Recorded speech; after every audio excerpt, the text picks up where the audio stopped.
Он сказал, у нас много лазеек. Представляете, глава города мне, вот простому человеку, говорит.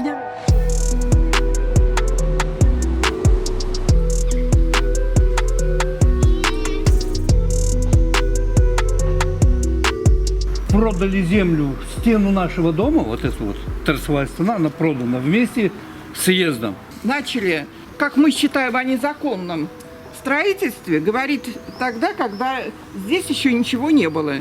Ходили в администрацию, ходили к представителю от «Единой России», к представителю президента, в КПРФ я ходила, писали в прокуратуру. И мы сразу говорили, что вот этот дом, он здесь ни к чему. И все расстояния, все санитарные нормы, которые, вот, как мы считаем, должны быть соблюдены, они же не соблюдены. Тут все сделано впритык.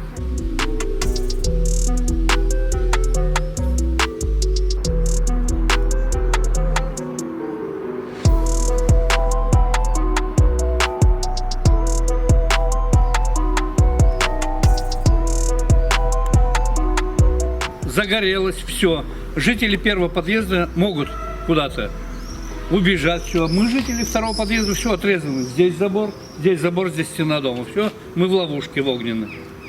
Вот даже это просчитать кто-то мог, где МЧС, пожарники, которые подписывали вот этот забор, все.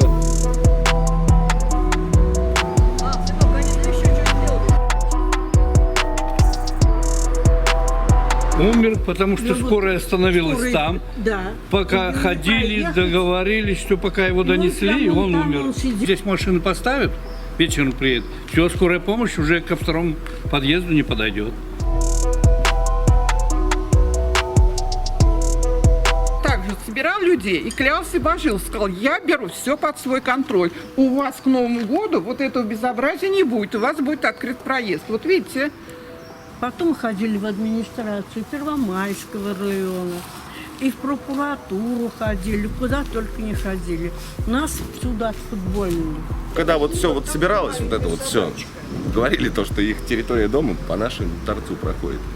Надо было как-то раньше думать. От этой стройки нет ни тишины, ни покоя.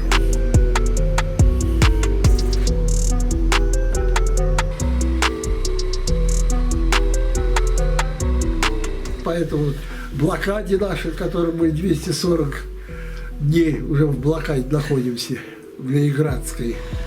А когда Хопр вывозили отсюда, он как зацепил стену дома, там даже черта есть, полностью дом вот так вот содрогнулся. Там люди повыскакивали из дома.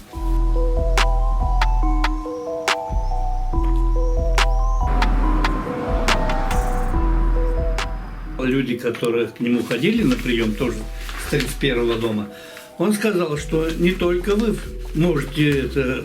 Вы хотите жить в центре, значит, и им надо. И другие люди тоже хотят проживать. Вот, пожалуйста, воткнули.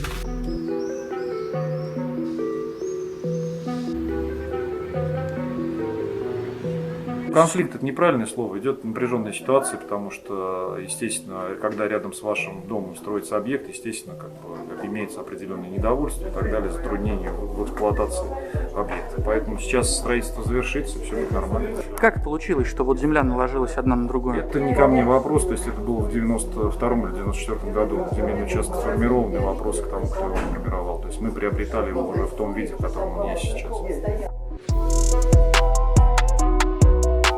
У нас сейчас все-таки задача как можно быстрее закончить строительство и уровень неудобства для жителей сократить. Еще раз, у вас есть готовность жителям навстречу пойти, часть асфальтировать, ремонтировать?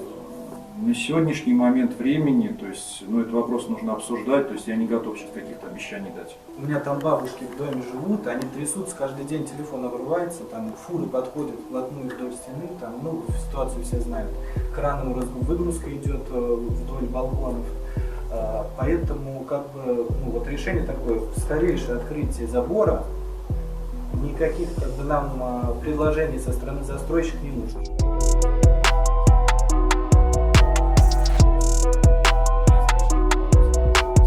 Тогда я называл срок как раз конец декабря, что мы сможем демонтировать кран и начать выполнение работ. Не то, что мы сможем забор убрать, а сможем приступить к этому.